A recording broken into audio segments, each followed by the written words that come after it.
GoatPervertor back after being away for about a week.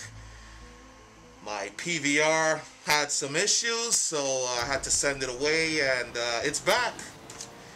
Anyway, guys, today we're looking at Blur.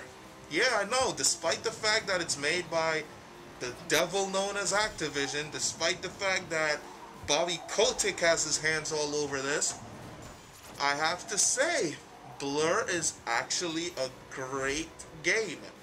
I got the opportunity to play it quite extensively at my friend's house. He has the Xbox version. That's his gameplay you're looking at right now. And I don't know. This is I'm at a loss for words. Had it not been for the fact that this is a Activision game, I'd buy this. It's got a lot of things that I enjoy. I mean, I'm gonna make some comparisons to it and Split Second, but they're quite different games. You know, they don't really deserve to be compared to each other, but they're both car racers, and the similarities end there, and of course people are going to make comparisons to them.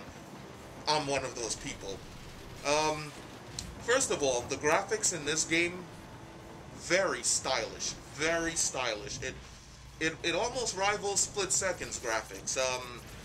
The way the cars look, the sense of speed, the fact that they are actually licensed vehicles, whereas Split Second has non-licensed vehicles. Also, the music in this game is just, I love it. It's got trance tracks, it's got drum and bass tracks. I love music like that. Don't get me wrong, I like Split Second soundtrack. It's a great soundtrack with the movie-like, edge-of-your-seat, thrill-ride experience soundtrack, but Blur's got a pretty good soundtrack as well. It's got more tracks than Split Second, and it's got the items thrown about there to add a degree of gameplay that I guess a lot of people have been comparing to kart racers, but it's nothing like a kart racer. One of the things that I did notice, this game, despite the fact that it's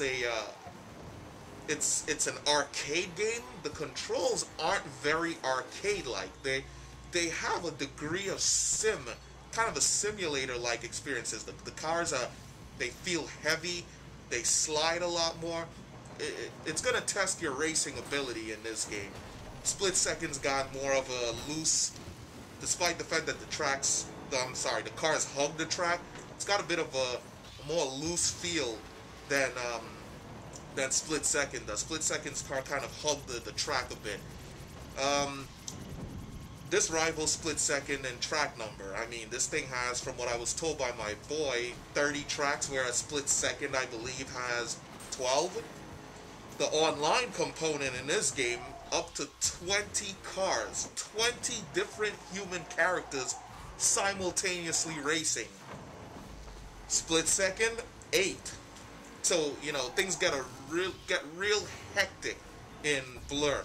Also, Blur's got different modes. I mean, Split Second's got its survival mode and everything, but this one has a car combat mode, kind of like Vigilante 8 and Twisted Metal.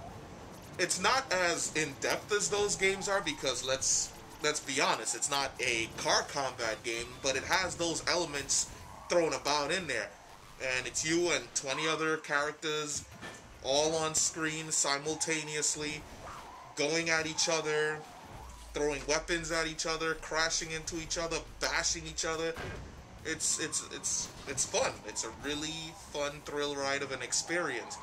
Split Second's got its survival mode and such.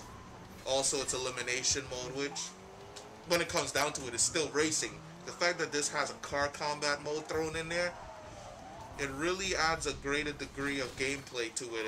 It also makes the game a bit more high on the replay value.